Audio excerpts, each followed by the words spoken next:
পতনের কিছুদিন আগে রাজধানীর পঙ্গু হাসপাতালে জুলাই অভ্যুত্থানে আহতদের দেখতে গিয়ে চিকিৎসক ও সংশ্লিষ্ট হাসপাতাল কর্তৃপক্ষকে নো ট্রিটমেন্ট নো রিলিজ নির্দেশ দিয়েছিলেন সাবেক প্রধানমন্ত্রী শেখ হাসিনা, যার প্রমাণ প্রসিকিউশনের হাতে এসেছে বলে জানিয়েছেন আন্তর্জাতিক অপরাধ ট্রাইব্যুনালের চিফ প্রসিকিউটর মোহাম্মদ তাজুল ইসলাম।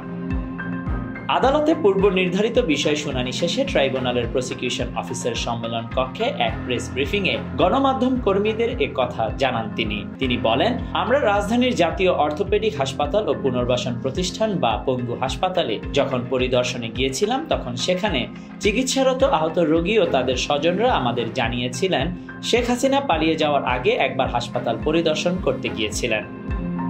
সেখানে গিয়ে বলেছিলেন নো ট্রিটমেন্ট নো রিলিজ, অর্থাৎ কর্তব্যরত চিকিৎসক ও হাসপাতাল কর্তৃপক্ষকে আহতদের কোনো চিকিৎসা না দিতে এবং কাউকে এখান থেকে বাইরে না যেতে দিতে নির্দেশনা দেওয়া হয়েছিল। চিফ প্রসিকিউটর বলেন, রোগীদের পাশাপাশি এই নির্দেশাবলীর কথা সেখানকার ডাক্তাররা আমাদেরকে জানিয়েছেন। এর তথ্য প্রমাণাদি আমাদের হাতে আছে, আমরা সেটাই আজ আদালতকে জানিয়েছি।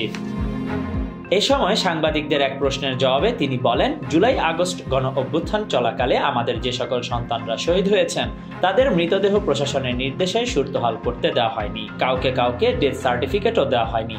এমনকি গুলিবিদ্ধ অবস্থায় হাসপাতালে যাওয়ার পর যারা সেখানে শহীদ হয়েছেন তাদের ডেথ সার্টিফিকেটে গুলিতে মারা গেছে এই কথাটিও লিখতে দেওয়া হয়নি। শ্বাসকষ্ট কিংবা জ্বরে মারা গেছে এ ধরনের কথা লিখতে বাধ্য করা হয়েছে। আন্দোলনে শহীদের লাশ দাফন করতে যাচ্ছে জানতে পারলে রাস্তায় পুলিশ তাদের পরিবারের উপর হামলা আক্রমণ করেছে। তিনি আরো বলেন, আদালত আমাদের কাছে জানতে চেয়েছেন যে শহীদদের সুরতহাল প্রতিবেদন বা পোস্টমর্টেম রিপোর্ট খুবই গুরুত্বপূর্ণ সাক্ষ্য এবং কেন সেগুলো নেই। আমরা আদালতকে জানিয়েছি যে সেই মুহূর্তে মানবতা বিরোধী অপরাধের মাত্রা এতটাই ভয়াবহ ছিল যে দ্রুত শহীদদের লাশ দাফন করতে বাধ্য করা হয়েছে, তাই এ কারণে তাদের কোনো পোস্টমর্টেম রিপোর্ট দেওয়া হয়নি।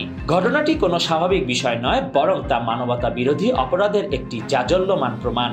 এটি প্রমাণ করে কি ধরনের নিষ্ঠুরতার সাথে জুলাই আগস্টে হত্যাকাণ্ডগুলো চালানো হয়েছিল।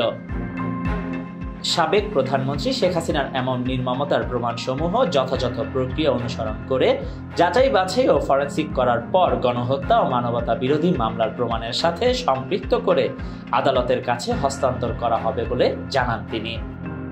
Khandakar Ishtiaq, news now 24।